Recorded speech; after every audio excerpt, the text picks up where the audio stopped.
All right, we are live. Has the mayor joined us yet? I do not see him yet. Okay, I just spoke with him a few minutes. He'll get on.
All righty, the mayor has joined us.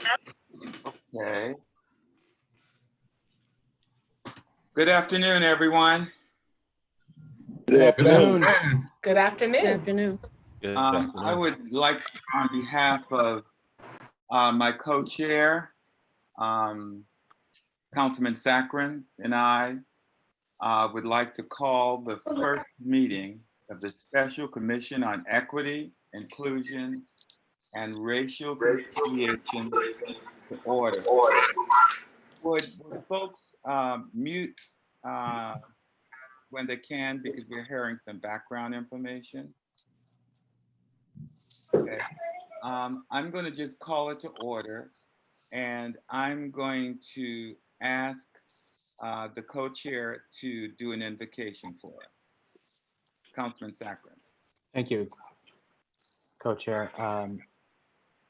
Just want to say a few words as as we guide ourselves through this process over the next 90 days and beyond. I just ask that each of us really dig down deep and be honest and have authentic conversations with each other and those in the community, and really rely on our faith in God and faith in each other to come up with the right decisions, make the right recommendations and policy decisions that we see fit to the mayor. And I just hope as we continue this process, we also rely on the mayor's guidance and the city's guidance as we make these recommendations. In Jesus' name, amen.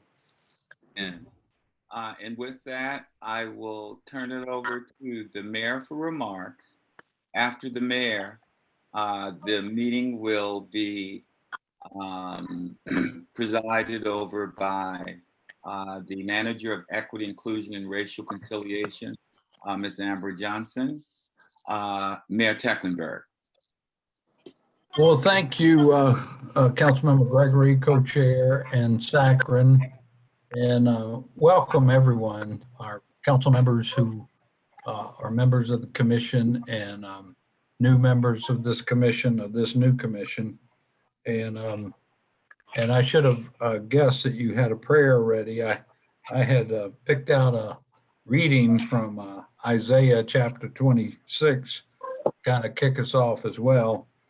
And I won't read, I'm just going to read a couple of verses of it, if I may, and then some other remarks. From Isaiah, he says, "We have a strong city. God makes salvation its walls and ramparts. Open the gates that the righteous nation may enter, the nation that keeps faith. You will keep in perfect peace those whose minds are steadfast because they trust in you. Trust in the Lord forever, for the Lord himself is the rock eternal. And anyway, the rest of the chapter is quite good as well. And I just thought I'd share that. It's our trust in him to guide us forward, to open our nation to a better place of peace and equity in our city and our region and our nation. So God bless you and thank you for agreeing to serve. We have some serious work before us. The primary purpose is stated in City Council's ordinance, which founded this special commission, which is to this Commission on Equity, Inclusion, and Racial Conciliation, is to review city policies, practices, budget, and other matters that it determines to be appropriate related to addressing racism and racial inequities, and to make recommendations to the City Council on ways to promote racial justice and racial equity in the city of Charleston. And I would say in our region as well. And if I may share another a resolution of council from 2 years ago, where I think in more detail, we even set out goals and objectives that we seek here tonight and over the next few months. And that was from the city's resolution in June of 2019, apologizing for the city's role in the institution of slavery. But the important part of it that I would focus on to charge us forward is the second part, beyond the apology. Where do we go next? Committing to continue to pursue initiative that honor those who were enslaved and that assist in addressing those remaining vestiges of slavery. So we put in that resolution, if you'll bear with me to read, it's a couple of paragraphs, but I think it's right in sync with where I would like to see us go, and I'd like to think you would agree. A commitment is made to promote in all city undertakings tolerance and understanding and equal and fair opportunity for all citizens to prosper personally and economically, and to encourage others to treat all persons with respect and to eliminate prejudice, injustice, and discrimination. A commitment is hereby made to urge all businesses, institutions, organizations, associations doing business or having activities in the city to strive for racial equality and work for equity in wages, healthcare, housing, and all aspects of the lives of African Americans and all our citizens.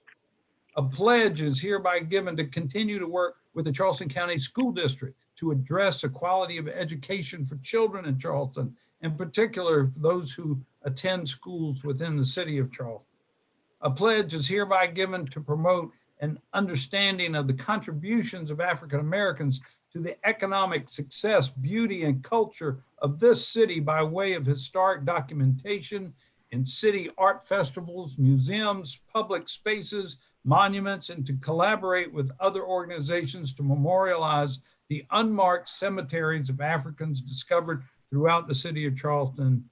An assurance is hereby provided that the city will seek to promote racial harmony and acceptance by way of initiatives such as the creation of an Office of Racial Conciliation, measures designed to educate and accommodate the exchange of ideas among all races and creeds, and to assist in the ever-present process of racial healing and transformation. And of course, maybe a perfect segue to introducing who most of you already know by now, Amber Johnson, our manager of equity, inclusion, and racial conciliation, because she in that position are just mentioned in the last paragraph or sentence that I was sharing with you from that ordinance 2 years ago.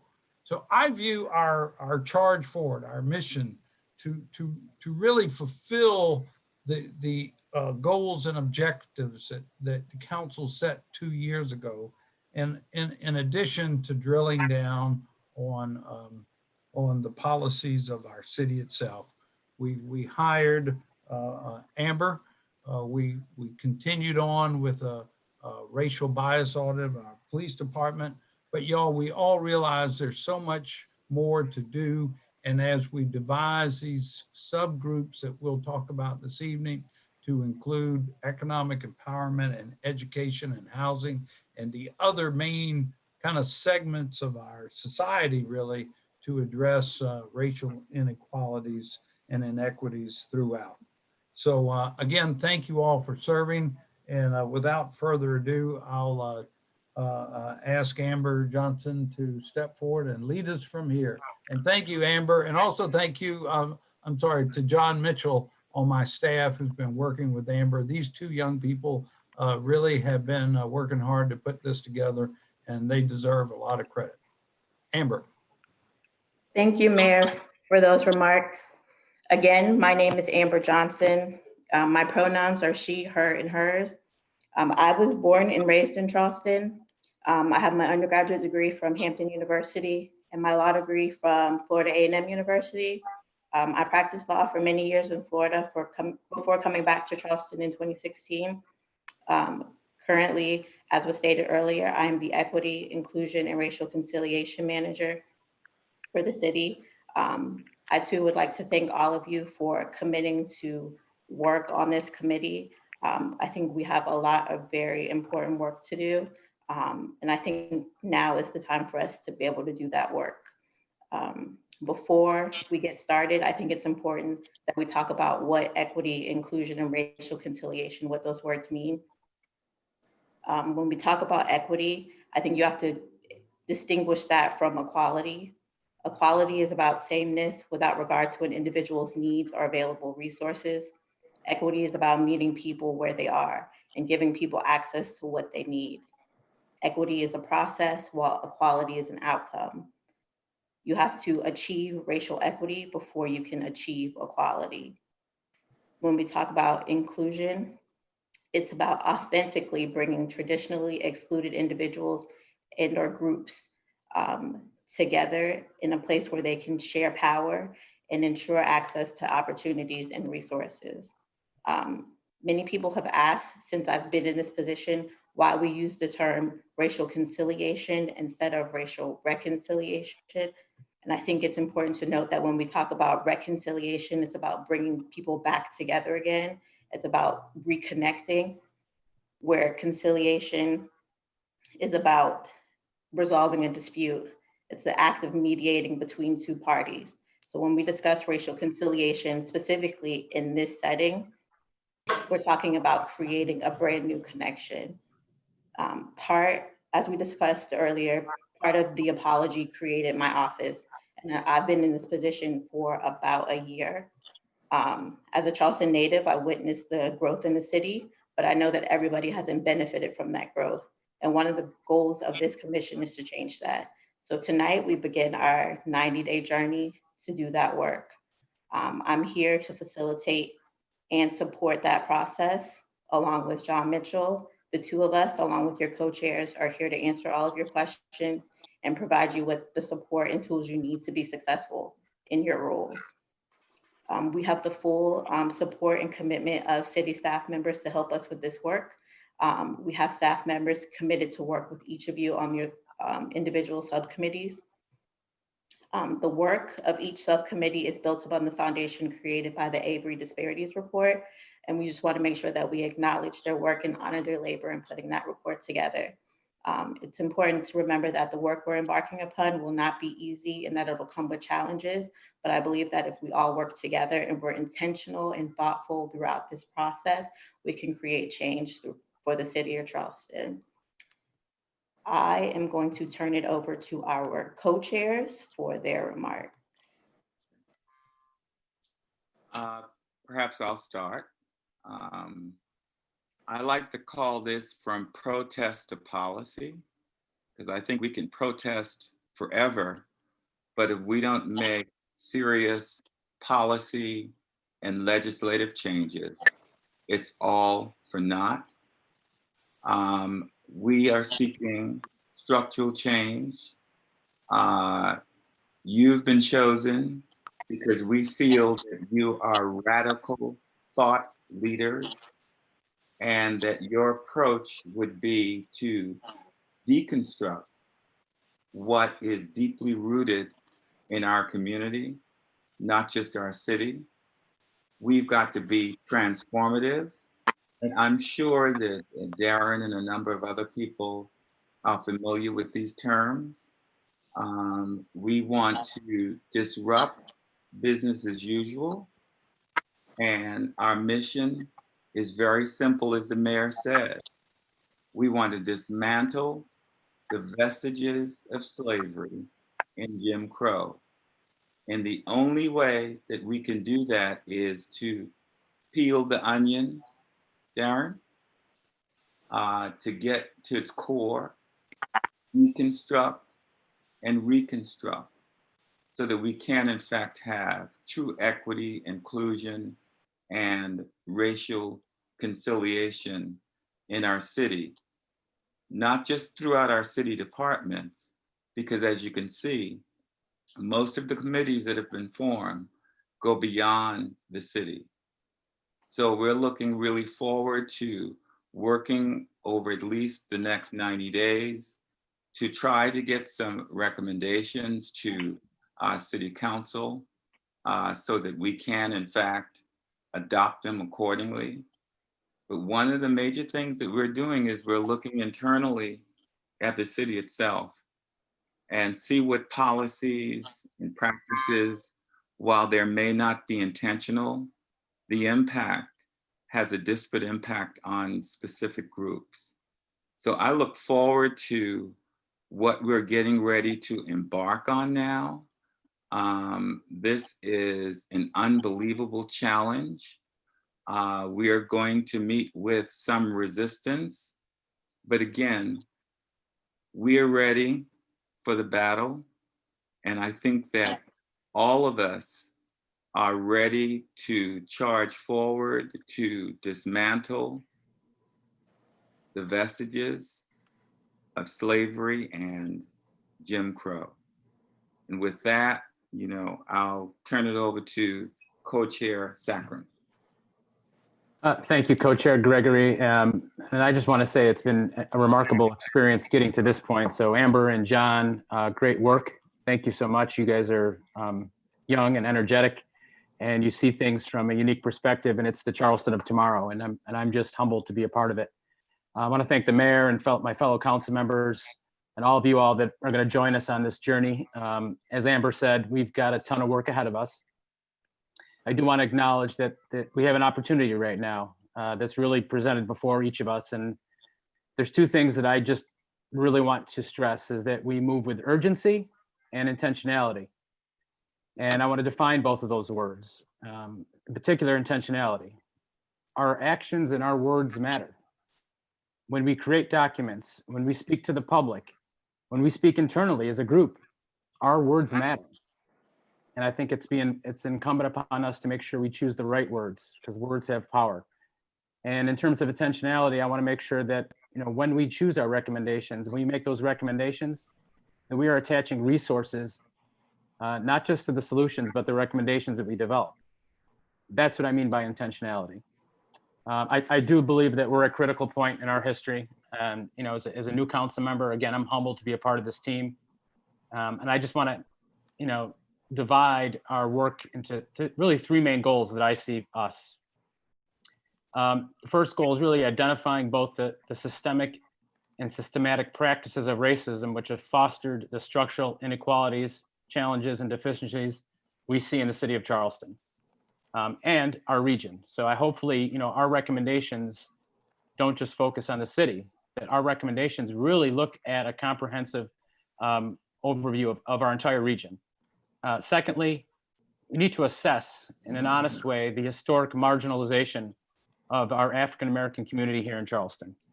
And then lastly, recommend and advocate the systemic changes that will protect and promote racial opportunity, diversity, equity, and unity. And that's where I see our main focus over the next 90 days into those 3 buckets. Those are my initial remarks for this evening, and I look forward to our work ahead. Amber? Thank you both for those remarks. In my initial email to all of you, I asked you to prepare a 2-minute introduction. So I'll just go around and pick. And so I see Dr. Knight first. So I ask her to start with her 2 minutes. And I think John's going to help keep us honest to those 2 minutes. Okay, well, firstly, I'd like to thank you, Mr. Mayor, Councilman Gregory, Councilman Saccharin, and Ms. Johnson for this opportunity to be a part of this wonderful work, this commission. Good evening to everyone. As has been mentioned, my name is Felice Knight. I am a native of Charleston. I had the pleasure of growing up West Ashley in a loving home with my 2 parents, Dr. Larry J. Ferguson and Mrs. Mabel Gilliard Ferguson, both natives of Charleston, and my 3 siblings. I attended a combination of public and private schools, graduating from the academic magnet, went on to earn a couple of different history degrees. I guess you can say I'm a lover of history. BA in history from Furman, MA from the joint programs administered by the Citadel and College of Charleston, and a PhD in African American history from The Ohio State University. I spent the last 12 years in Ohio, and I'm very excited to be back home, specifically because it puts me back in close contact with my family. We were asked to say a few words about our consciousness growing up about race and racism. And I just want to say that my parents were the best teachers. My dad participated in the desegregation of the Citadel in the late 1960s. My mother and my father grew up on the east side of Charleston and experienced numerous bouts of economic and racial disparities. And they taught us a lot about how to recognize racism and also how to stand up for ourselves and be confident in who we are and in our potential as change makers in our community. So it is my pleasure to be a part of this commission. I look forward to working with everyone here. And which committee are you heading? I am heading the subcommittee on history and culture. Thank you. Thank you, Dr. Knight. Darren, can you go next? Sure. Good evening, everyone. My name is Darren Lee Calhoun II. I am a native of Detroit. I'm born and raised of Detroit, Michigan. However, I came to Charleston in 2012. Obviously, by my last name, you can tell I have some sort of roots in South Carolina, Charleston, as well as Calhoun Falls and the Abbeville area. My family, as far as we know back, was owned by John C. Calhoun all the way back for what we can tell from 1838 by our earliest ancestor, Cato. We can't go back any farther than that. But all the work now is in honor of all of my ancestors that made it through slavery, who made it through the nadir, who made it through Jim Crow and going forward. So that's what I do my work for. I'm happy that Calhoun statue came down because I had to go to work across the street from that every day. I work at the Avery Research Center for African American History and Culture. I run the facilities, public programming, and outreach over there. I also coordinate the race and social justice. A part of that, I am also on the District 10 Constituent School Board in West Ashley. I do a lot of work for this city. I do a lot of work for this county and for the students and children of Charleston so they can grow up and be living in a better place than we are today. I will say I did want to go off of that notice that you sent us, Amber, looking at the earliest form of racism as well as the most current form, and that was kind of hard because growing up in Detroit, I can think of many overt racism that I did, but I didn't want to just go off and say, all right, I'll follow that Kroger. When I was 8 years old, I was, we had gang squad that popped out on us all the time inside of Detroit. So, those things always happen to us. But as far as a covert version of racism, I will absolutely say when I was around 7, 8 years old, that with me going to Detroit public schools and then going across 8 Mile, which would be the suburbs of Detroit, noticing how different their schools were. noticing how they had way more opportunities than I did by living on 7 Mile. And always wondering why they had so much more than we did, even though my mother may have worked in the same exact places as the people that she worked with. So that always bothered me, and just really noticing just the disparities and equities that we had, really only because of zip code being just a couple of numbers off. My most recent form would be put over by North Charleston police in the middle of the day, because I had a broken license plate light, and they just really wanted to check my license, registration, insurance, and not getting a warning or anything. That was just about a couple months ago. So that usually always happens to me. It's almost become normal to me now. But I look forward to working with this commission. I look forward to working with the council as well as the mayor and every one of you to start making some long-term systemic change. Thank you. Thank you, Darren. Alvin Johnson, can you go next? Sure. I'm Alvin Johnson. I'm from the big city of Irmo, South Carolina. I came here in 1999 to attend the Citadel on a football scholarship. While I was there, I decided to get my degree in civil engineering. I graduated in 2003. I went to work for a firm here locally in Mount Pleasant for a couple of years before starting my own firm, ATJ Engineering. I ran that firm from 2011 until 2018 before joining AECOM, where I currently serve as a project manager and program advisor, working with our MWBE subs on the City of Charleston Stormwater Program.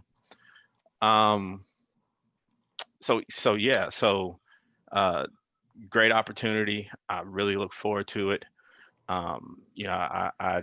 This is absolutely outstanding. I could not possibly say no to this opportunity. Dr. Knight, your father is a hero. As an African-American Citadel grad, I would not have had that opportunity if it wasn't for individuals like himself. So real quick, my first experience with race, I was 4 years old, living in Lexington, South Carolina.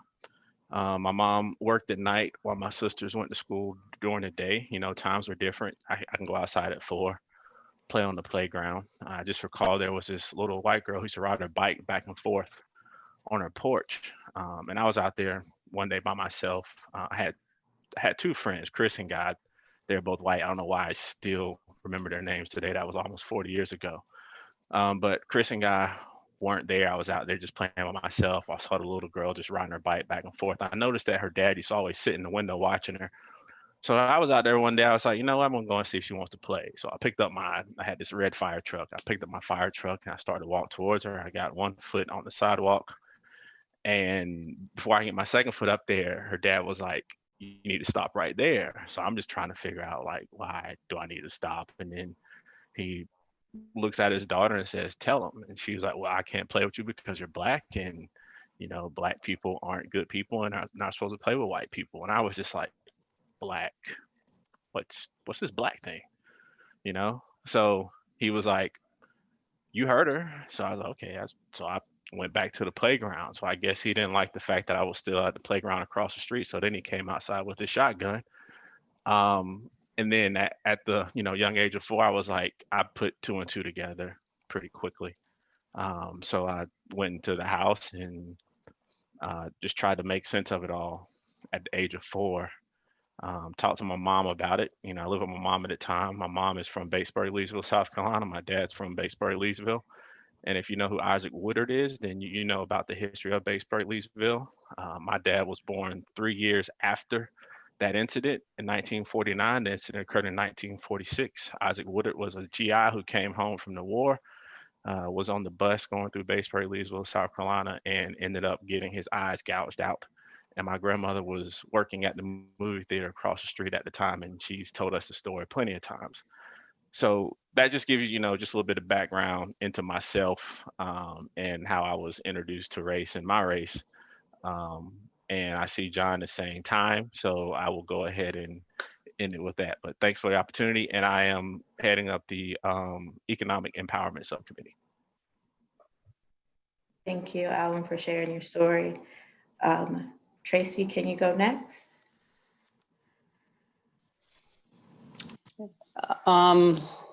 Sorry, there we go. Good evening, everyone. I want to thank the mayor and the co-chairs and Amber and John for inviting me to serve on this commission. I'm really excited. I know that I certainly have a lot to learn. I grew up in the upstate on a dairy farm about 10 minutes outside of Greenville in Anderson County. And it was very rural. I went to public schools. I don't really remember going to school with Black children until I went to a middle school. And it was in 1970. And it was my first real racial division experience. I remember a white girl and a Black girl having a to the death almost fight at school, and other fights happening. And that was when Greenville was forced to finally desegregate the schools. And there was a lot of animosity. And I remember seeing the police come, and they only arrested the Black students. And that just stuck with me. Because I had never experienced anything like that in school before.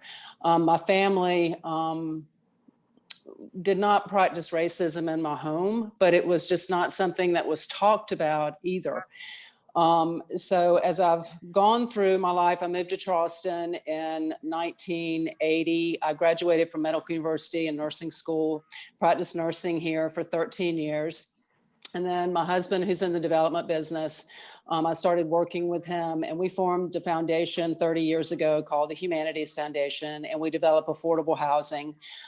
We've developed about 2,500 affordable housing apartments and some home ownership here in the city of Charleston.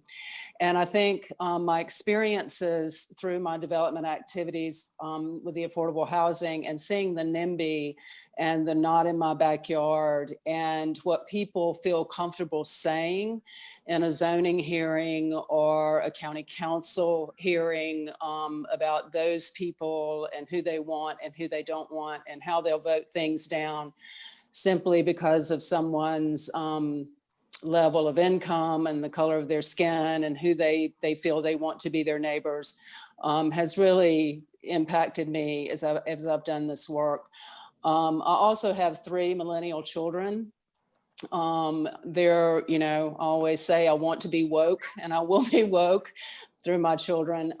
They're 3 great human beings. I am very excited about learning and working hard and really bringing something to the affordable housing industry as a whole that I learn here. And hopefully I can bring some things that I'm seeing in the 4 states where I work back to this community. And I've been asked to chair the Housing and Transit Subcommittee. Thank you, Tracy. Councilmember Jackson, can you go next?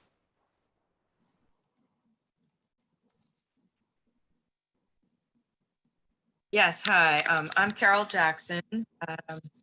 I'm an elected council member representing District 12, which is the only part of James Island where I have 100% of my district is on James Island.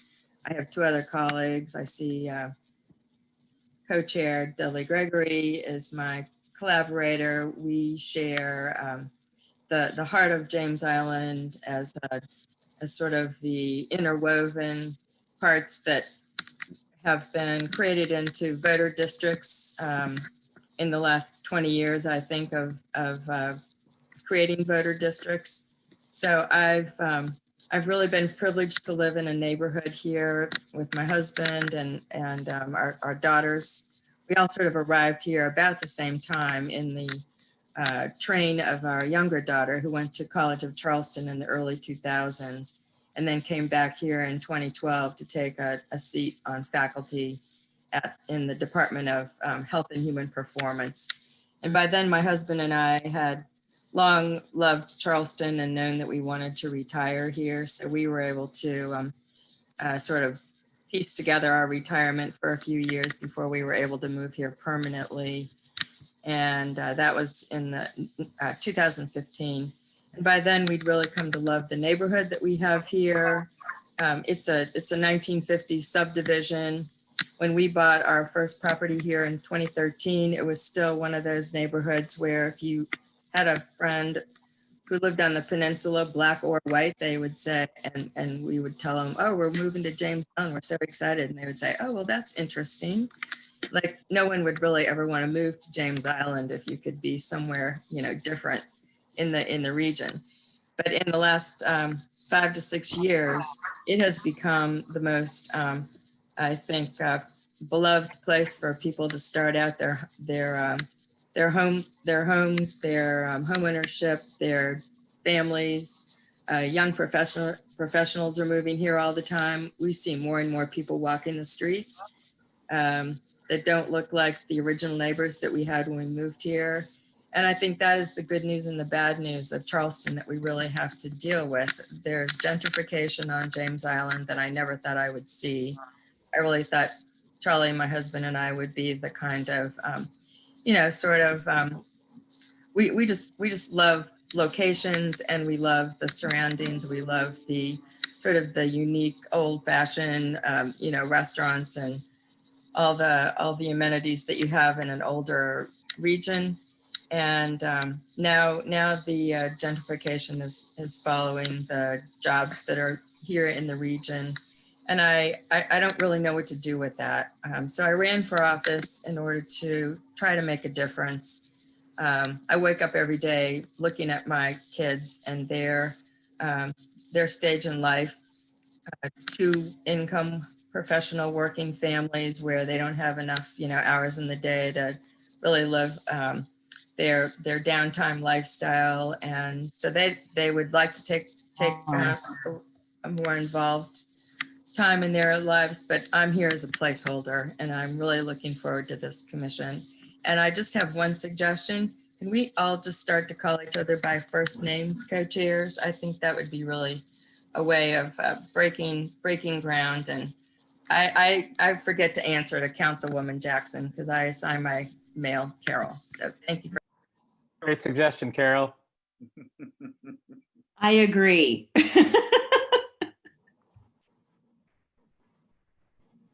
I got it. Michael, can you go next? Most certainly. Good evening, everyone. And it's funny, Carol, because I actually prefer going by my last name. So when you said that, I was like, oh man. Well, just to get started, I'm actually a native of Baltimore City, Maryland.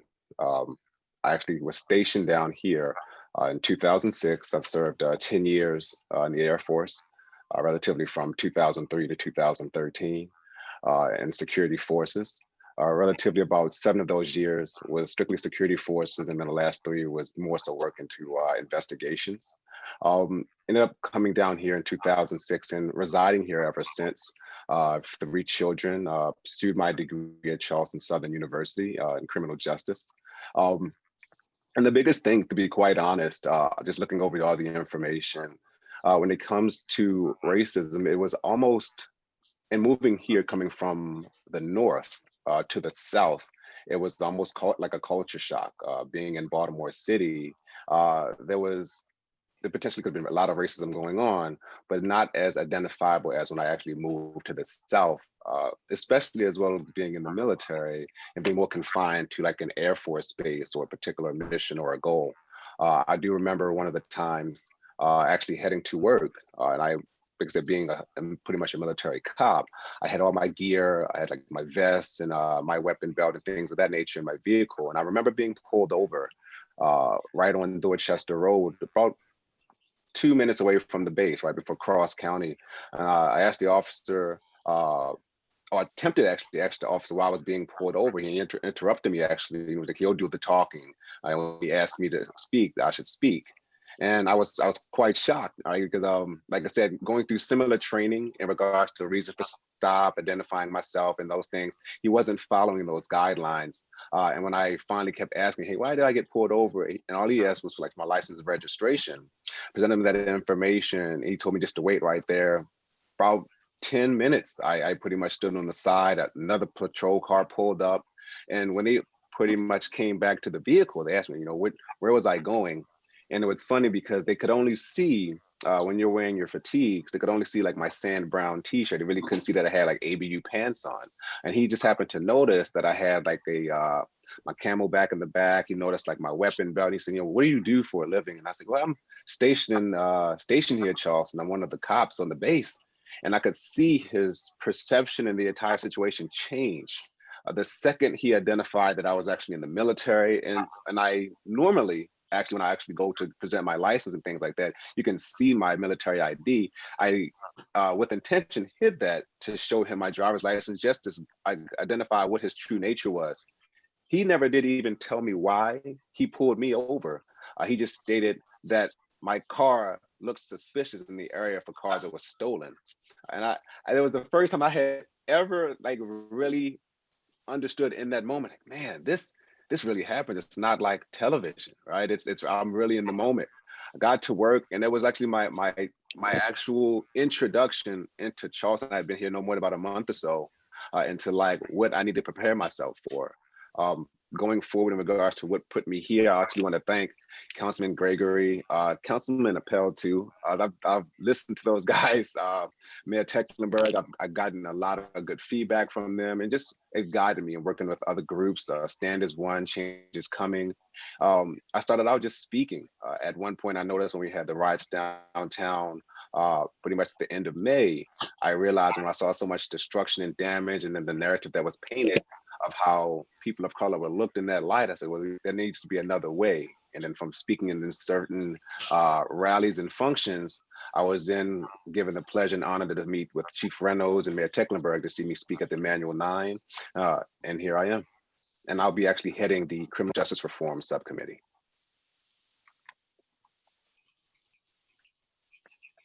Thank you, Michael. Marie, can you go next? Yes, I can. Sorry, I had to laugh because she took Carol's advice and called me Marie, but thank you. So my name is Marie Del Chapo, and there's no H in that Del Chapo, so you understand why. I'm totally fine if you just want to call me Marie.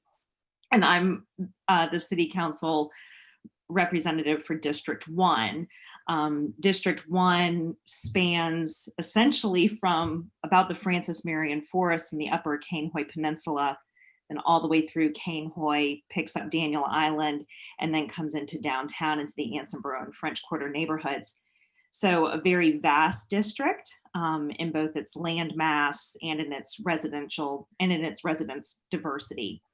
And a little bit different take, not sharing a specific story, but really more my intention in doing this work is to encourage all of us, everyone, whether you're a part of this commission, you're just listening in, you happen to pick this up in the news tomorrow, but just encourage all of us to move beyond conversations and agendas that maybe whether we're conscientious of it or not, perhaps it furthers division and unrest. And instead extend an invitation to open communication and deeper understanding, and also holding space for others to invite this conversation within themselves.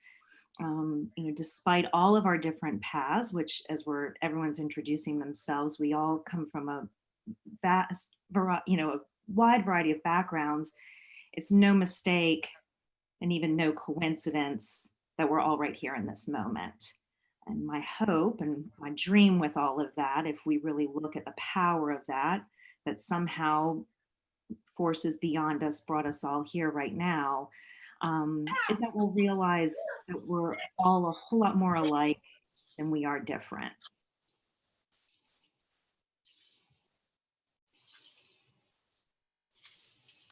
Thank you. Crystal Rouse. Sure. Good evening, everyone. I made an effort to type my information out so I can stay within my 2 minutes.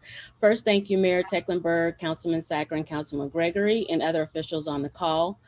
Thank you, Amber and Jonathan, for the opportunity, as I'm truly humbled at being asked to help out with this initiative. My name is Crystal Robinson Rouse, and for the past 18 years, I have been working in various capacities as facilitator, organizer, child advocate, and parent advocate with a primary focus on social justice and racial equity. I possess a bachelor's degree in psychology, a master's in adult education with a focus in higher ed and community ed. We'll be completing a master's degree of education in December, and will continue to pursue a PhD in teaching and learning with a focus on culturally sustainable pedagogy. I've been blessed to work in different educational settings, K through 12, higher ed, community education settings in both the US mainland and Puerto Rico.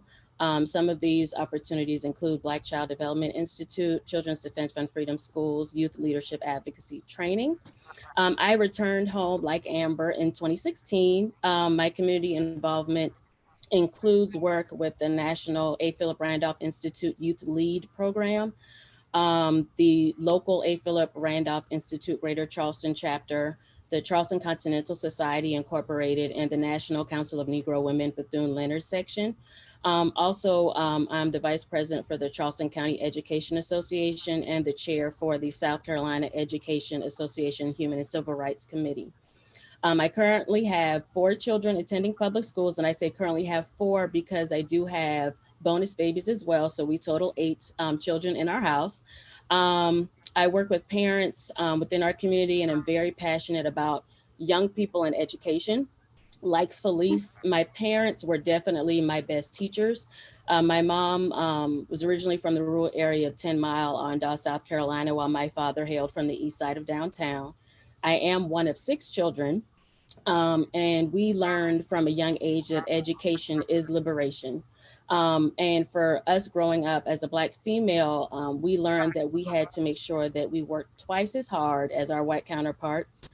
And speaking on our earliest experiences of racism, I can remember as early as elementary school playing on a predominantly Black soccer club, Ebony City Soccer Club, which is still in existence here in Charleston, and being called the N-word and other derogatory slurs during games.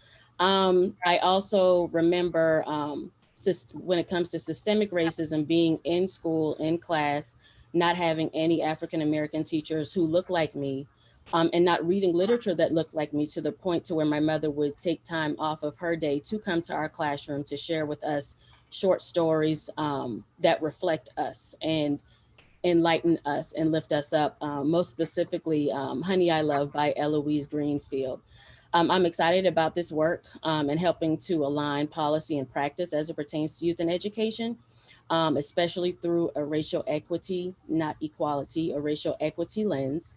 And I'll be serving as the chair for the Youth and Education Subcommittee. Thank you. Thank you, Crystal. I see next, Harry Griffin.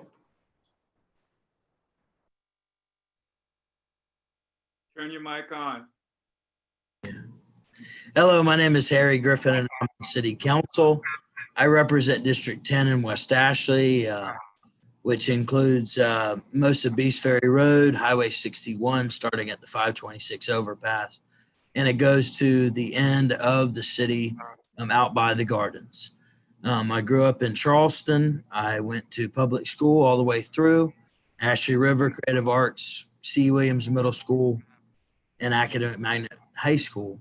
And then I went to the Citadel and started working in the shipping industry. And I currently work for a company called Neal Brothers, which is an international shipping organization. And we are a worldwide company based out of England. In terms of, my first experiences with racism, I'm younger than a lot of people in this group. So growing up, it was obviously a different experience than I never saw the civil rights movement. I never saw the opportunity that African Americans had when they finally got the chance to vote for the first time. I wasn't around for any of that. In fact, I was born in 1995. I would say that I was sheltered a lot as a young person, in that there was definitely a disparity between whites and blacks in our classes. I got along with everybody growing up. I was always a very jovial, happy guy who prided myself on being able to make friends with everybody. However, I have seen the tension in my generation as millennials come to the forefront in the last few months. A perfect example, I think, is that my high school academic magnet, which I would say is a very diverse crowd, not diverse enough in terms of color, but diverse in terms of socially. It's very diverse. It wasn't something that I was used to. Due to the fact that I may be more of a conservative leaning person on city council, a lot of the kids that I went to school with are not happy with the role that I play on city council. And I'm hoping that while I serve on this commission, I can learn to understand better why people don't understand me, and also be more aware of what's going on around me. I think that a lot of young people that have been sheltered, as I have, because let's be honest, I've been very privileged. I've had a very, very good life. I am lucky that I work for a company that gives back to the community, and we do a lot with the community on that aspect. But I think this commission, for me, I'm going to be more of a listener and a learner on this. I want to learn more about myself, and I want to learn more how I can improve relationships with all Charlestonians citywide. Appreciate you listening to me. Thank you for sharing. David Rivers, is he on the phone? Yes. You are. He was earlier.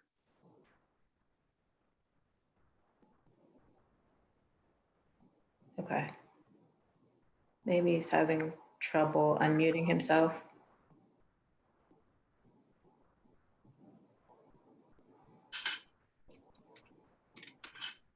Okay. So we'll move on. I think last on my list is Keith Waring.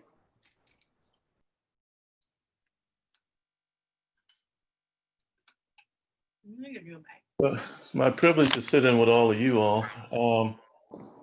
I'm Keith Waring. I represent District 7, which is West Ashley, which is a district that Dr. Felice Knight grew up in.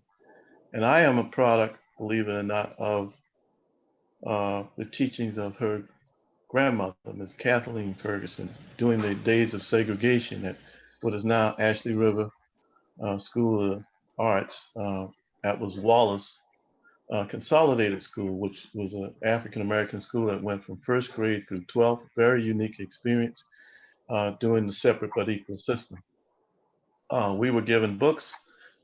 When the new editions came out for the white schools, we were given the old books. So we started out school, the first day of school, literally, there was a period of time where we would just erase markings and what from front page to back out of the new so-called new books that we got. In 7th grade, South Carolina, at least this district anyway, came up with the freedom of choice forms. And your parent could then choose to send you to what was the black school or what was then the white school. For a period of 3 years, that went on, and my parents, being very involved in the civil rights movement, chose to send us to what was the white school. So we, at that point, I'm in 7th grade, and about 20 of us were in a school at that time, St. Andrews Junior High, which was about 1,100 students. And about 20 of us were African American, and we definitely went to school with the shouts of using the N-word to go home. I am fortunate to be educated in South Carolina, graduated at University of South Carolina, but I wanted to come back to Charleston to make a living. And a lot of those people, those kids that shouted for us to go home, I still see today. And of course, they have grown just as I have. And quite frankly, they've bettered themselves, hopefully, as I have. So seeing the youth on this committee is just, I almost feel like I can go home. But so I thank you all for stepping up. I really do. My career is a financial advisor. I had a financial advisory practice since 1982. And many of the African American businesses that are established today, um, I have a fingerprint. Obviously, they did the work, but I have a fingerprint in one way or another of their advancement, in particular when it came to putting together financial statements, bankers turning them down, and I go to the actual commercial loan officer and make the argument to make that loan for that medical practice or make that loan to that real estate firm to get going. That discrimination in the large part still exists today. Years ago, they had something called redlining. Now the banking centers, the Bank of Americas, the Wells Fargo's, and the BB&Ts and the like, they just say we don't do those type loans. With the moving of savings and loans, it's virtually almost stamped out real estate growth for small investors or small business people who happen to be African American in this area. Savings and loans would make loans if a person want to buy a rental house or maybe leverage one to buy the second house or the third house. With the banking crisis in the mid 2000s, 2009, 8-9 recession, the savings and loans went away and the banking centers did not pick up that mantle, which, believe it or not, exacerbated gentrification, in particular in this town and across the country. So we got a lot of work to do. I'm gonna yield the balance of my time to whoever else had spoken who may need it. Seeing Alvin on the call and you know, Felice on the call, I know the stock she comes from. You know, John Mitchell on this call. We got some great talent on here. And I look forward to going to work. So whatever I can be of help, call on me. Thank you. Velvet, did we lose Mr. Rivers? Yes, I saw him just a minute ago and I think we lost him. Okay.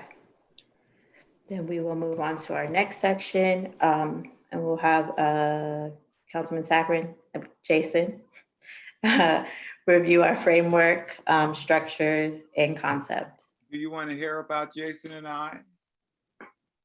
We didn't do the 2 minutes. If you like. Thanks for putting me on the spot, Dudley. I'll give you the short version for myself, and then I'll turn it back to Dudley, and then I'll review, and I'll try to catch us up on the agenda. I'm born and raised in upstate New York in Syracuse. I came to Charleston in 2001 for graduate school, and have always been passionate and interested in public education and the work around youth and empowerment. I've been working in youth education here since 2001. Believe in many ways that education is the great equalizer. And one thing that I've seen here in Charleston is the disparities that we have in our community, in particular our African American and Latino community, where it comes to resources. And many times the quality of your education is based on a zip code. And I've been fighting for that for the better part of 20 years here in Charleston and continue to fight for it. I work for the school district, Charleston County School District, full time.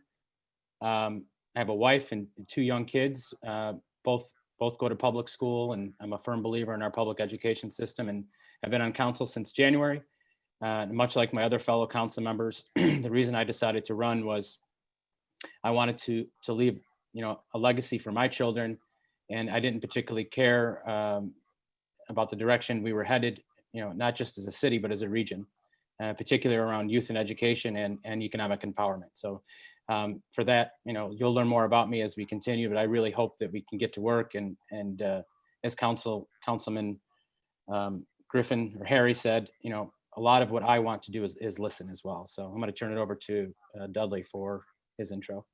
Okay, 2 minutes. I was born and reared in the city of Charleston, educated in the public schools here, went to Washington, D.C., attended Howard, American University.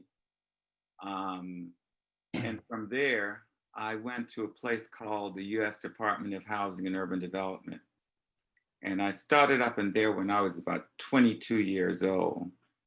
And I worked my way up from pushing carts to Xeroxing to a senior executive service position, which is the highest position that a civilian can achieve in the federal government. I concentrated on policy development. And the policy that I developed was civil rights policies that grew out of all of the civil rights legislation in the 60s.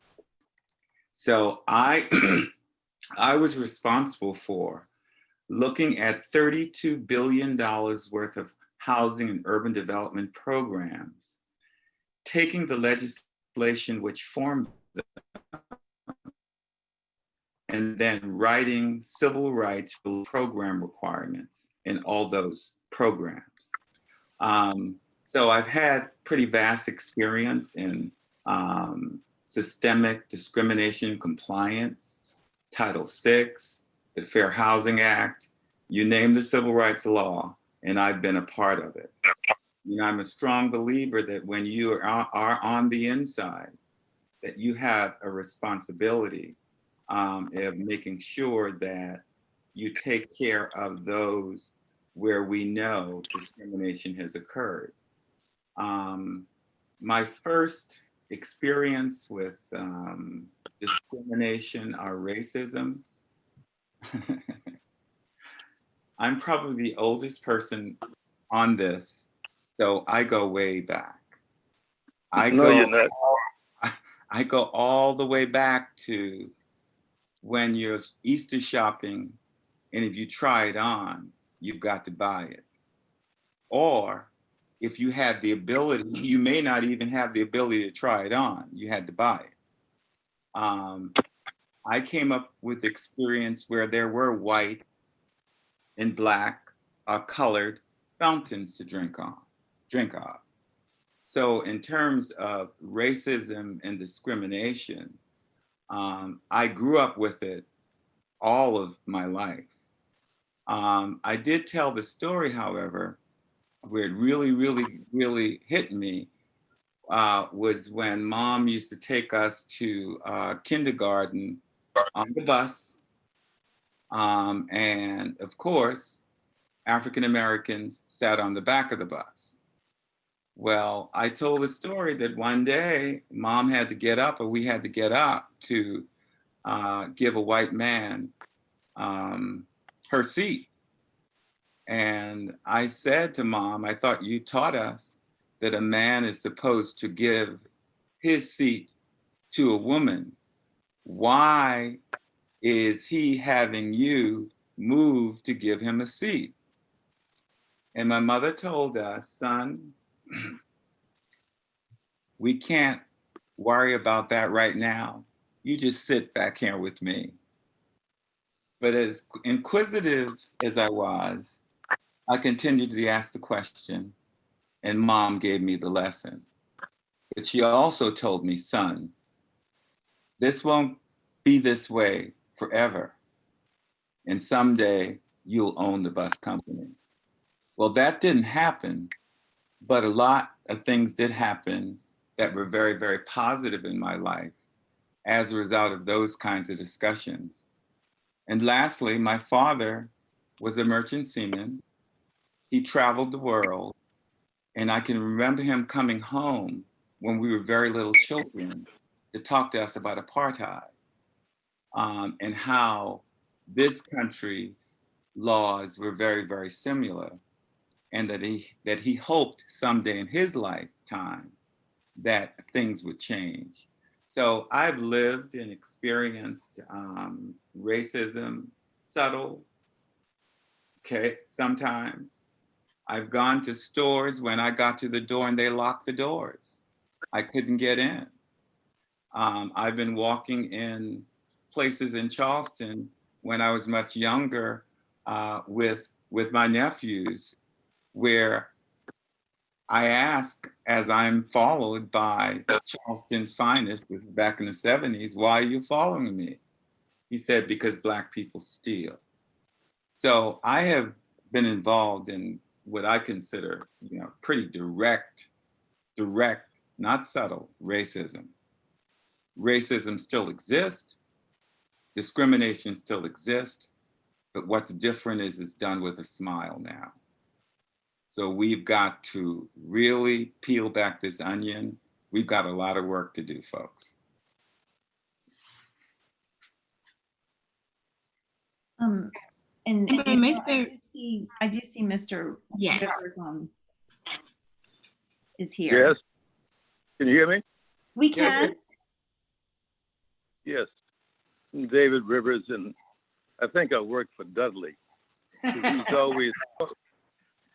He's always calling me from time to time to give me assignments. So I work for Dudley. I was born in Charleston, but we left at an early age and moved to Atlanta. I went to college, Georgia State University, undergrad, grad, and work on my doctorate at Georgia State. And also, while I was able to win a National Urban Fellows degree at Yale University. And during that time, we had our first Black mayor, Maynard Jackson. So I worked with Maynard Jackson for some years and became the first minority commissioner for budget and planning for the city of Atlanta. So don't blame me for the traffic and that kind of thing, but we did have a role in designing the city and the airport, which was a major learning experience for me. And speaking of racism, during that time, when Manny became mayor in Atlanta, they didn't have anything rivaling Black contractors. They just basically, all the contracts were given to white people in general. But Manny sort of changed that by telling them that basically, if you want to be involved in what we do, then you have to have minority contractors, and 35% is the minimum amount. Well, a lot of people went crazy during that time, but Maynard did one hell of a job in letting people know that we were serious about going forward with regard to minority participation. After that, I moved to Washington and worked for Pat Harris in Health and Human Services. And Pat had the same kind of idea that all that money we had in health and human services, that minority vendors were not getting their fair share. And she implemented the same kind of program whereby money had to be, they had to have a chance to bid on different projects. And after that, I went to work for Marion Barry. And Marion didn't play at all. If you want to do business with the city of Washington, then you got to come in right. I know some guys who, I've never met an investment banker, a Black one, until about in 1982. They were bidding on bond work for the city, for the airport and some other things. And they came in with that little vice president for development. And the first thing Maynard said to the president of the firm, don't you have some minority investors in terms of this project? And they say no. But I tell you what, in 2 weeks, everybody had some minorities on the staff looking at development and that kind of thing. So that went on until again, dealing with getting our fair share in terms of economic development. Then, hello? You're good. Then Dudley, that's you? No, that sounds like Little Mitch. Okay. And then I came to Charleston to take a job with the Medical University, where I now serve as the director for community outreach and development. We do a lot of work in community leaderships around in Charleston and around the country especially in Region 4. As you know, Region 4 has the highest rate of health disparity in the country. But you would think, given this whole virus right now, this is the first time people are understanding that disparity is always visit minority communities. And we got to get that record straight in terms of what we need to do to move forward with regard to having much more input going forward with designing programs for minority communities. Also, we do a lot of work with regard to climate change. Last year, I won the National Telly Award out of 15,000 applicants talking about some of the bad things in climate change around the world. And that's a major program that we are sort of touting these days. And how that relates to, again, minority income, minority community in general, and what we have to do to stem the tide. You look at Charleston, all you got to do is have a high tide and some rain, and people get flooded out, especially in low-income areas.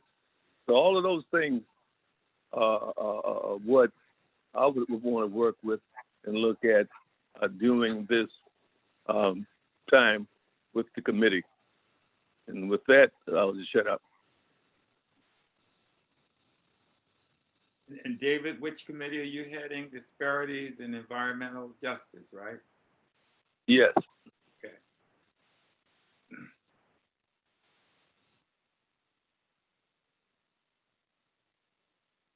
Amber, you're on mute. Got it. Thank you for sharing. I think now we can go to our framework and structure. Thanks, Amber. I'm going to try to pick up the pace here. I know we'll be want to be sensitive of everyone's time. I do know we have a couple agenda items after this that, in my opinion, are probably a little more timely. So I'm going to just, everyone has received this planning document, correct, Amber? Yes. All right. So I'm not going to spend a whole lot of time, but I do want just to talk about some higher level things. So obviously the membership of the special commission is made up of 6 city council members who you've met. We have 7 at-large community members that we've all had a chance to meet, which is a commission of essentially 13 with 7 subcommittees. Each one of those subcommittees, as we discussed today, have been outlined. So some of the questions that I know folks have are, at what point do we fill in our subcommittees? So each at-large community member will chair one subcommittee. And so, we've heard from you all. The subcommittees will be comprised of the at-large community member, the chair, a vice chair, and then 5 subcommittee members representing the public. It's my understanding, Amber and John, that as we go live over the next day or two with our public announcement, there will be a city website that will have a sign-up form for those interested in participating. Amber and John have done a great job of already compiling, I would say, well over 100 names of folks that are interested in sitting on each one of these subcommittees. So our goal is to start to compile those names and then start to filter those names to you as committee chairs, but more directions will come from Amber and John regarding that process. The other part is each member of this commission will undergo a training to help them develop a common language and understanding of equity and inclusion principles, including shared definitions of racism and racial equity. I think that's critically important that we all start, from a base of understanding and a contextual understanding of where we're headed. Again, I'm not going to go through the entire document. You all have that.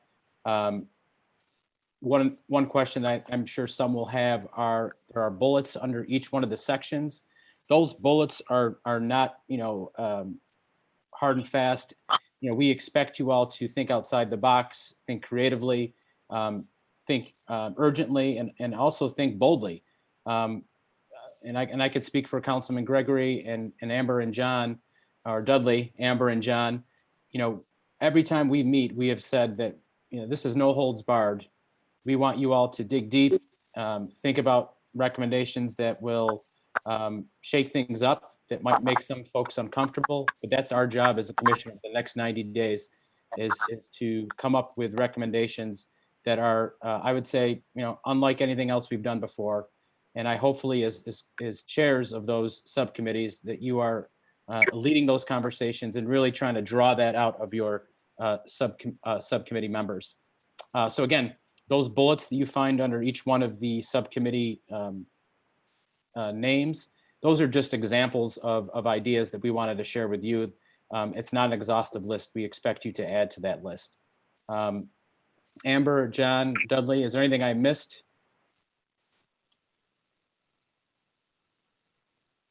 In terms of organization, we will get back to you about subcommittee meetings. I believe at the end of this agenda, Amber is going to share with you kind of like the schedule moving forward, how things are organized. One of the things that we have talked about extensively as a group is, the city council members are not going to be leading the conversations of the subcommittees. We're there to listen and learn and provide some input as needed, but we really want these subcommittees to be led really by the community and by the chairs. So that's something that we're all very serious about. And I want to let you know that as a city councilman and other city council members, you have our pledge to make sure that we're there to help lead and facilitate, but we're not there to craft policy that we think is important. It's important that we listen to you all. That's all I have, Amber. Just if I can just remember, in order to get those policies through that you will develop and recommend, it takes 7 votes. You've got 6 on this committee and the mayor. So you may have an advantage here to finally get some of the things that you've been thinking about that is needed in the city done. Darren didn't tell you guys, but he is heading the internal audit of all city departments to determine whether or not structurally anything has to change. But that's all I needed to add it, Jason. Thanks, Dudley.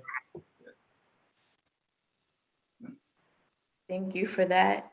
Darren, can you give us some information about the Avery disparities report? Yes. I usually take about an hour and a half to do this, but I will do it in 5 minutes. I have to say, Dr. Knight, your father gave me the best that I ever had in my life. I don't remember a thing at all. So I love him always. But the racial disparities report that we put out in 2017, it was a labor of love. The Avery Research Center first got the Racist Initiative in 2015, following the tragedy we had at Mother Emanuel. Google came to Charleston and said we need to try to find out why these things keep happening. So when we think about the race and social justice initiative, we always have to take it back to Mother Emanuel, as well as Walter Scott, as well as with the march that we had in December 2014, the first major crazy march that we had in December 2014, following the acquittal of Hey, Darren, would you mind being a little closer to your microphone so we could hear you a little better? All right, how is that? Better. All right, great. So when we think about the race and social justice initiative, we always try to time it with different benchmarks that happen inside of with racial disparities and inequities that happened inside of Charleston in 2014 and 15. The 2 major ones were Walter Scott, as well as the tragedy at Mother Emanuel. Once we got the major grant from Google, they wanted us to put on major events. They wanted us to do different things within the community to try to foster about racial reconciliation inside of Charleston, and start the dialogue and find out what was going on. But when we came back with Google with our proposal to receive our first grant, we said we basically said, well, okay, we can do major events, we can get the numbers, we can get the pictures. However, we need to do something that's going to help try to foster long-term systemic change. We brought major speakers to Charleston, the biggest one being Ta-Nehisi Coates in 2017, 2018. We had major international conferences or whatnot. However, our main focus was always going to be the racial disparities report, looking at Charleston County. Initially, the report was supposed to cover a span of 50 years. We were supposed to look at 1965. We were supposed to look at 1965 to 2015, but we realized that was going to be way too much data. Then we said we're going to look at 25 years. Then also that came back with way too much data. So we finally focused on 15 years and then narrowed it down to five different disparities and inequities within Charleston County.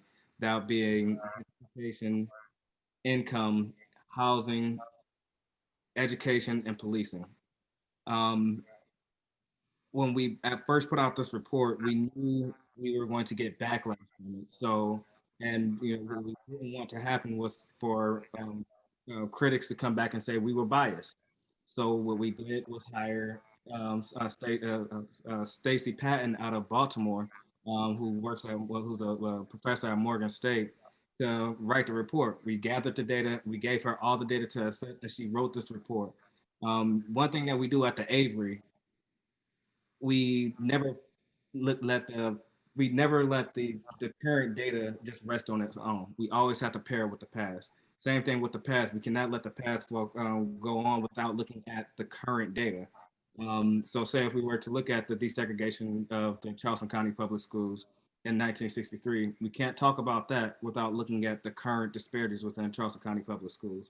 If we're going to look at labor issues and say we look at the hospital worker strikes in 1969, we can't look at that only without looking at the current disparities inside of the current health disparities and labor disparities that we have inside of Charleston County today. So that's what we did with this report. We tried to merge the history as well as the current inequities and disparities that we have today. I will say that everything that we found is nothing new. Right. It was absolutely nothing new. People have been saying this thing for so long.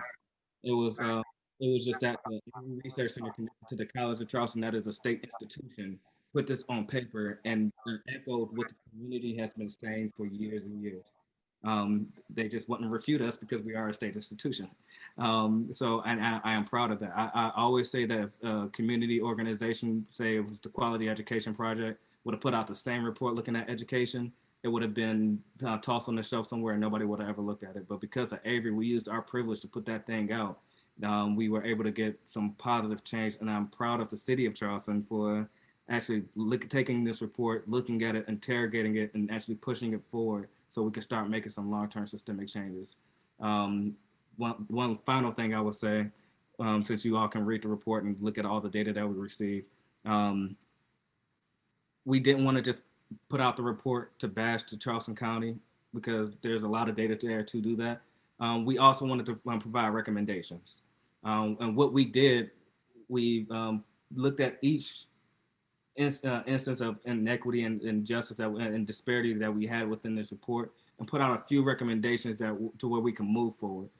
We always said it always takes the municipalities to spearhead it to move forward. You didn't have to take the recommendations piece by piece and implement it because we don't have all the answers at all. But take a look at those recommendations, retrofit it to what works best, and push everything forward. We've actually seen a few community organizations take some of the recommendations and push them forward, and they're working perfectly. But one thing we always wanted to do was have this be a working document. And actually see some of those recommendations that we put forward to start going to work, seeing city councils from across the county, not just the city of Charleston, but across the county to put some of these things forward so we can start trying to tackle the systemic inequities that we have inside of Charleston, the city of Charleston, Charleston County, and within South Carolina. So I did an hour and a half and 5 minutes. You see me, Amber. I did that for you. I appreciate it. Good job, That was Darren. good. Thank you. I think next, I'm going to review our upcoming events. So today, the application for the subcommittees is up on the city's website. So there's a form for people to go and apply to become a member of whatever subcommittee they're interested in participating on. That application will be open until September 8th. That's the deadline. John and I will filter through those names and get each of you chairs a complete list. And by September 11th, we will need a list of 5 recommendations from each of you.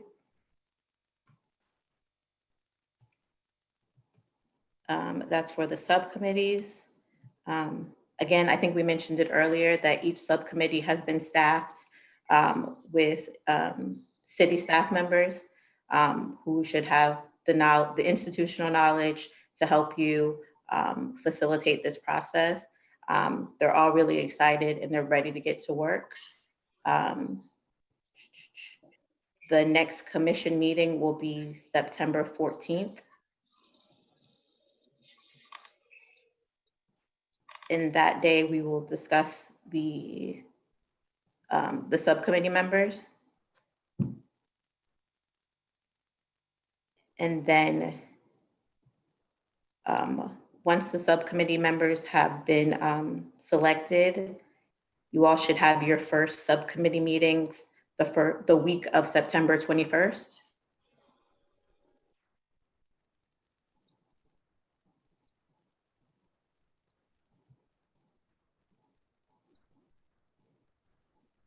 Hey, I'm sorry. Who's talking?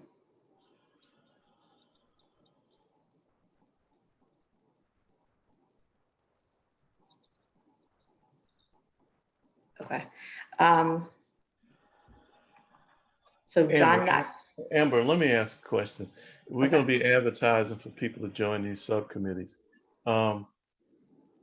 Can these subcommittee members, if they wanted, chair people, if they wanted to recruit, reach out and recruit a person or two, do they have the flexibility to do that? they can. They just need to fill out the application so that we can have them on the list. Okay, thank you. Amber, we've got what, about almost 100 people that have already sent in without even advertising? Right, we have a list already that we started. And it would be great if any media is on this call, okay, that they let the public know that we're soliciting names for participation on the committees.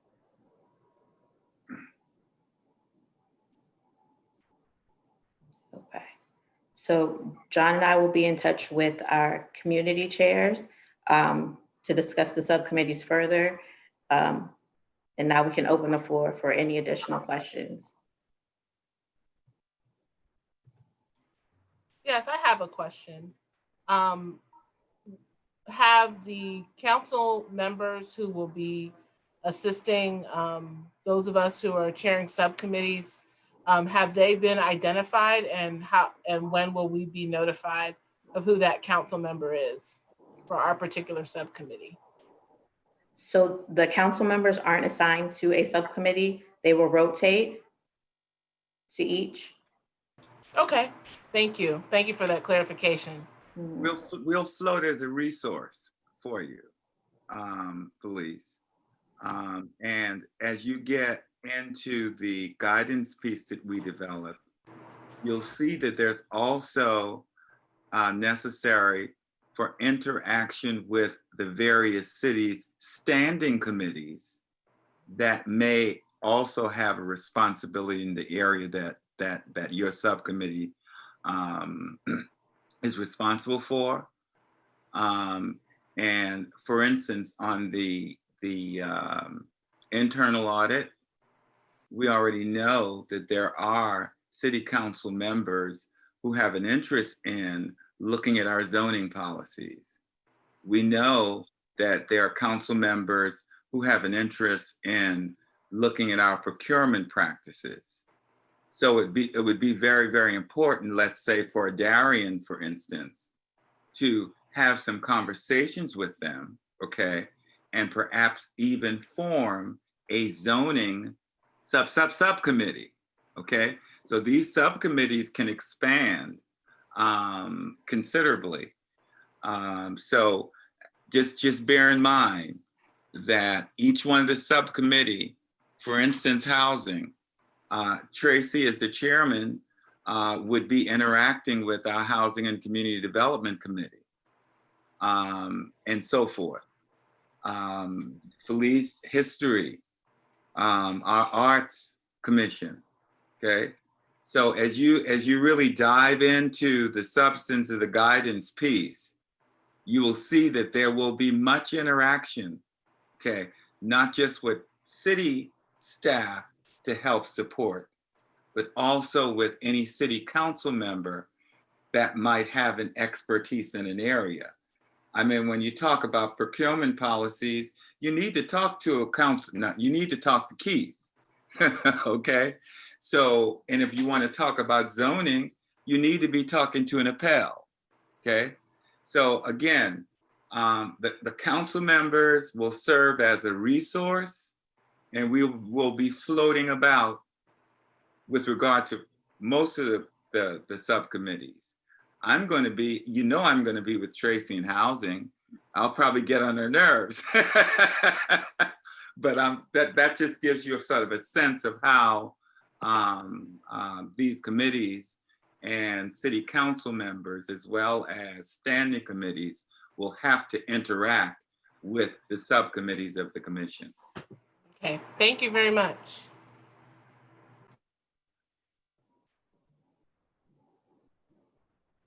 Councilman Gregory, you won't get on my nerves. I was already going to claim you if we got to pick somebody. Okay. Okay. Hi, this is Crystal. I do have a quick question. Just in my previous experience with doing work around race and equity, I know how much of a heavy lift it can be, especially when you're looking at it across all systems. Has there already been discussion or a budget to support this work put in place already? We've been discussing that, and we've been identifying areas where funding will be necessary. I do know that we've been talking about doing an equity assessment to come up with equity indicators. Amber has been working with the College of Charleston on that to try to cut some of the costs. But yes, we clearly understand that some of what we're getting ready to embark on will have a cost tied to it. And remember what Jason said, when we talk, okay, intentional, we have to identify the funds to go with it to make it happen. Definitely. Thank you so much. If I could just add on to Dudley's point, and great question, Crystal. Not just identifying resources within our city, but the work that we're doing is not uniform to just Charleston or indicative to just Charleston. This is happening across the country, and it's my guess that corporate dollars will potentially support this type of effort, and so it's going to be incumbent upon us to look for those corporate dollars. Because I will say, in Charleston, I don't think that the support or the corporate support to support this has historically been generous, and I think that we could potentially entertain that and make those connections. So it's not just internally that we could search for resources, but I do think there's some external funding sources. As well as grant money in particular, yeah. Thank you.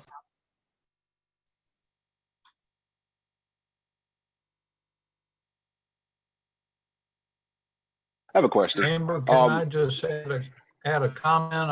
I think we're probably close to the end, and I wanted to thank everybody again, number one, and it was really nice hearing everyone's stories, and I know almost everyone, but I feel like I've gotten to know you all better, so that was terrific. I asked, and Amber might not have sent to me, although I got a copy of my office, making sure you all had a copy of the Avery report. I read it a couple of years ago, so I'm going to refresh myself on it. I would suggest that would be good homework for us all before the next meeting, is for us all to read the Avery disparities report. It gives a good underpinning for what we're here all about. And then in addition to council, I wanted to share Amber and John have done a great job identifying staff members that are going to work with each committee. So they'll be a real resource too, in addition to any other efforts that we can bring to bear. I'm just going to mention one regarding procurement in our Minority Business Women Enterprise Program that Joan Robinson Barry kind of took it upon herself. You know, she just recently retired from Boeing, and she oversaw an incredible effort on their part to bring diversity to their procurement. And she's got a proposal that she'll bring to us already that they've been working on for the last couple of months. So I'm really excited about that. So my point is, everywhere where we can rely on someone else's work and expertise, we should try to do that, because we have a goal here of getting something back to council really basically by the end of the year, and that will help make the work. But again, enjoyed being with y'all, and look forward to working with you, and thanks for being a part of this. Hey, Mayor, before you go, could you give us your 2-minute spiel on when you had your first encounter with racism? Well, I could, but in the interest of time, do y'all want to really hear? Yeah. So, okay, I was born in Charleston, but I sometimes say that I was culturally deprived because my parents moved when I was in grade school to Orangeburg, South Carolina. And of course, I went through high school there, and then my parents moved back to Charleston. Everybody forgot we ever moved away and all like that. But really, some of my formative years were in Orangeburg. It's funny, when even as a young kid, I remember in Charleston experiencing some diversity of culture, you know, that we had African-American, Irish culture, you know, Jewish friends, and experiences like that with different, some diverse friends and acquaintances and experiences. And you get to Orangeburg, South Carolina, y'all, and you were either black or you were white. And there, it was just that stark of a color line. And then when I was in the 7th grade, I just will never forget, as long as I live, the experience that the community went through in 1968 of the Orangeburg massacre. And it was,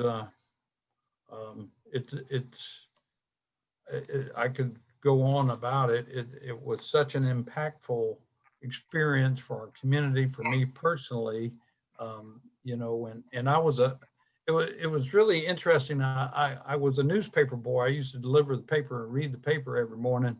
So I was following the narrative that was put out in the Times of Democrat about this kind of evil outside agitator named Sellers, who had come to Orangeburg and stirred up all this trouble, you know, and ultimately, of course, the 3 young men that were killed were all shot in the back as they were running away from a line of guns that were fired at them by unfortunately law enforcement. And the state of South Carolina has never truly acknowledged that that terrible incident. So my parents were I grew up in a beautiful home where my parents really led a reconciliation effort in Orangeburg. I remember I.D. Quincy Newman, who was the state leader of the NAACP, coming to our den in Orangeburg, and we would have community meetings in my home of whites and blacks who were willing to try to get together and bring some harmony back together in the community. So it was a very formative experience for me, very powerful. And I think it helped shape the fact that I'm even here with y'all this evening. Mayor, thanks for that. Amber? I think Mr. Better had a question. Michael? Yes, with, of course, spearheading the criminal justice reform, where there'll be opportunities for us to meet with said like Police Chief Reynolds, Lieutenant Dasher. I've had great conversations with many of them, and especially considering as of this past weekend, of course, there were protests that took place and like interactions that took place that I'm just ready to hit the ground running and address a lot of those said issues. And to be quite frank, I mean, it's a sensitive topic, so I want to make sure that we make the right partnerships and discuss the right topics with the right people. So I just wanted to ensure that like we would be in settings to which would include those in those offices and in those positions as it relates at least to my subcommittee. Well, one of the things, Michael, that your subcommittee is responsible for that relates directly to the police department is the racial bias audit. The racial bias audit is going to get you in the door, and it's going to get you to have interactions with the chief. And knowing our chief, he would welcome such a discussion with you. You got it, okay. And again, I mean, while we use the disparities report as a basis for coming up with some of the recommendations, we all know that there are many reports out there. There are many studies out there, okay? So you're not limited point. But we wanted to make sure that when we got together that we had a basis to do our work. And the disparities report at least gives us a basis, and it can get you guys started tomorrow, really. And be ready so that when your committee is formalized, okay, that you've got your agenda charted out for what they need to do. But again, going back to the question, because I think it was a very important question that Keith raised, do you have the ability to decide, okay, that, hey, I know Harry over here, I want Harry on X committee. You do have that, but just get them to put that into the system, okay? So that we can make sure that everybody that wants an opportunity at least can apply. But the final word on who those committee members will be left up to you guys, okay? We will assist you in some way with identifying co-chairs, because we do have some co-chairs already in mind. But as for the other 5 members of the community, it's up to you to determine which ones you think would better fit, okay, under the subject matter that you're responsible for. We'll try to do as much screening as we can so you don't get everything, okay?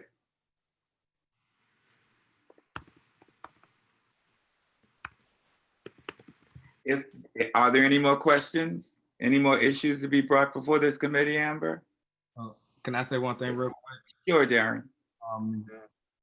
I really just want to say, before we really have to keep in mind that the community is really looking at us with this. And if we want the community to believe in us, we have to give them something to believe in. They can't trust us until we give them something to trust. You know, I wholeheartedly believe that. And I'm also myself cautiously optimistic with this whole committee. But I hope and I'm optimistic that we can actually put some true change going forward. We've been talking about this for years. So Councilman Gregory, thank you. But Amber, I really do truly appreciate you and John. And I hope that we can actually put something forward that can put forth some long-term systemic change. Aaron? Okay. I'm pretty optimistic. I'm not cautiously optimistic. I'm optimistic because I think with the minds that I see on this screen, okay, and I understand we have a lot of meetings, we do a lot of stuff. We start off with a boom, boom, boom, and it fizzles out. I assure you, under the leadership of our mayor, okay, that's not going to happen to this one, okay? And I think that, you know, I'm very thankful for a mayor that has the kind of foresight, okay? And to even give up some political brownie points as a result of this, guys, okay? This is a sacrifice here. And we're going to make sure that any sacrifices that are being made, it's not going to be made in vain, okay? It's all up to us to make this what we want it to be. And I agree with you, Darren. We've got to come out with some stuff and not at the end of the 90-day period either, okay? I'm talking about we need to come up with stuff in week 2 or 3 of things that are low-hanging fruit that we know is problematic and take care of it then. We don't have to wait until the 90 days are over. The mayor has been very clear. Okay, if there are issues that surface that we can take care of within a couple of weeks, we do that. Okay? So again, that's all up to us. Test the system, Darren. Come up with something controversial, Darren, and let's see what we do with it, okay? I like the challenge.